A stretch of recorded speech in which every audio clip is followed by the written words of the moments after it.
Assalamualaikum warahmatullahi wabarakatuh. Berjumpa lagi bersama Ibu Merlina Yunita dalam pelajaran Pendidikan Agama Islam dan Budi Pekerti.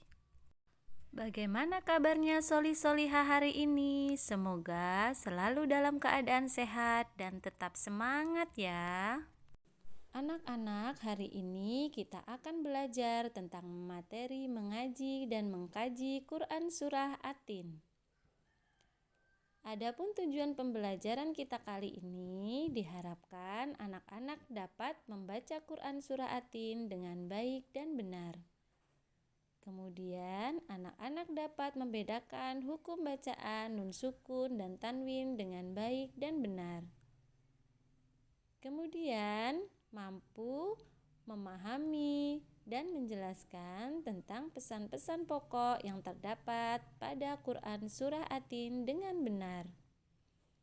Sebelum kita melaksanakan kegiatan pembelajaran, mari kita berdoa terlebih dahulu. Bismillahirrahmanirrahim. Raditu billahi rabba wa bil islami dina wa bi muhammadin nabiyyan wa rasula. Rabbi zidni ilma warzuqni fahma.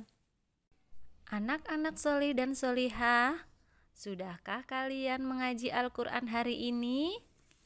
Sebagaimana hadis Rasulullah SAW, Rasulullah SAW bersabda, orang-orang yang lancar membaca Al-Quran akan bersama malaikat, mulia, lagi taat.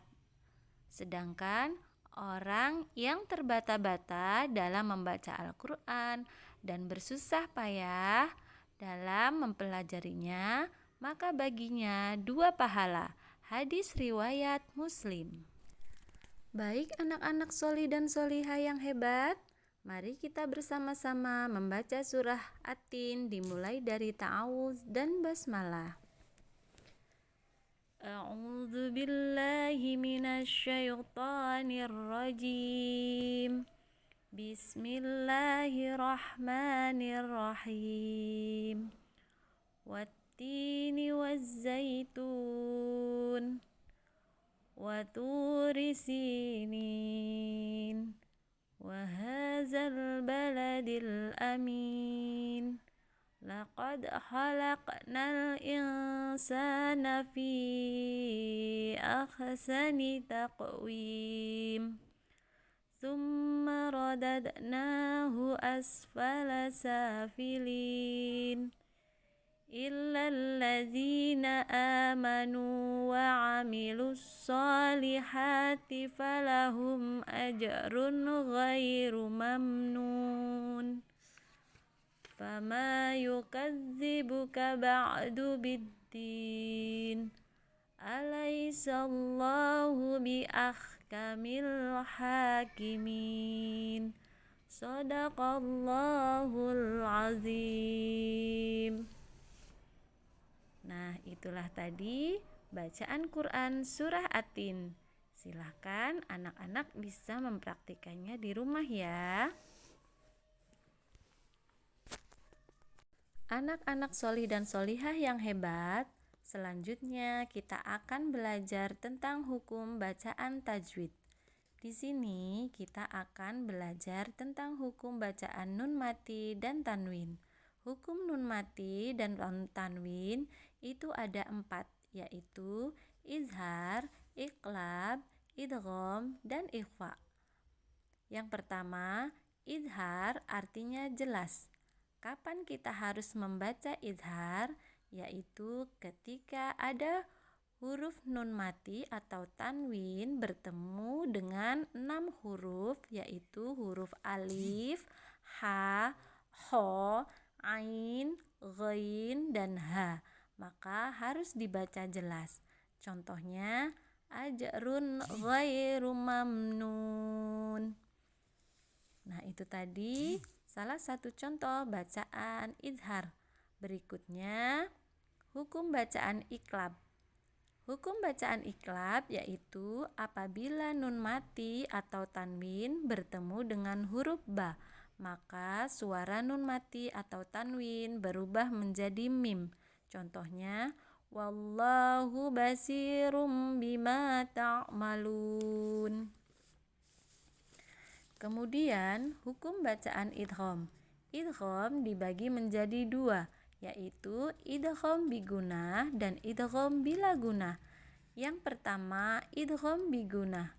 Idgham bigunah yaitu apabila ada nun mati atau tanwin bertemu dengan huruf ya, nun, mim, dan wawu. Maka dibaca dengan dengung. Contohnya yaitu Zu'bau wa qabail. Kemudian idgham bigunah. Apabila ada nun mati atau tanwin bertemu dengan huruf lam dan ro, maka dibaca tanpa dengung. Contohnya Ghafurur Rahim. Nah, kemudian yang keempat yaitu hukum bacaan ikhfa. Ikhfa artinya samar atau kurang jelas.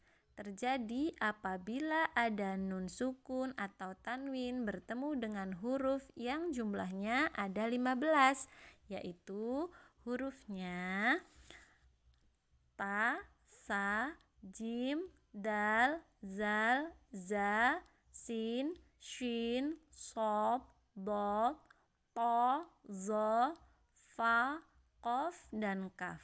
Maka dibaca samar. Contohnya al-insana, atau contoh lain yunfiqun. Nah, Ibu harap nanti anak-anak solih dan solihah yang hebat bisa menentukan hukum-hukum bacaan nun mati dan tanwin yang terdapat dalam surah At-Tin ya. Anak-anak solih dan solihah yang hebat, selanjutnya dalam Quran surah At-Tin itu terdapat beberapa pesan pokok, yaitu yang pertama, manusia diciptakan dalam bentuk yang sebaik-baiknya.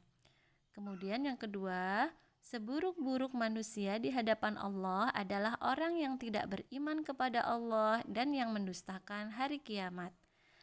Pesan yang ketiga yaitu sebaik-baik manusia yaitu manusia yang beriman kepada Allah dan orang yang senantiasa berbuat kebaikan. Dan hal yang menjadi landasan pokok kemuliaan manusia yaitu iman, takwa, dan amalnya. Itulah pesan-pesan pokok yang terdapat pada Quran Surah At-Tin. Semoga kita semua dapat mengamalkan pesan-pesan pokok yang terdapat dalam Surah At-Tin dalam kehidupan kita sehari-hari ya. Materi yang kita pelajari hari ini adalah yang pertama, membaca Quran Surah At-Tin.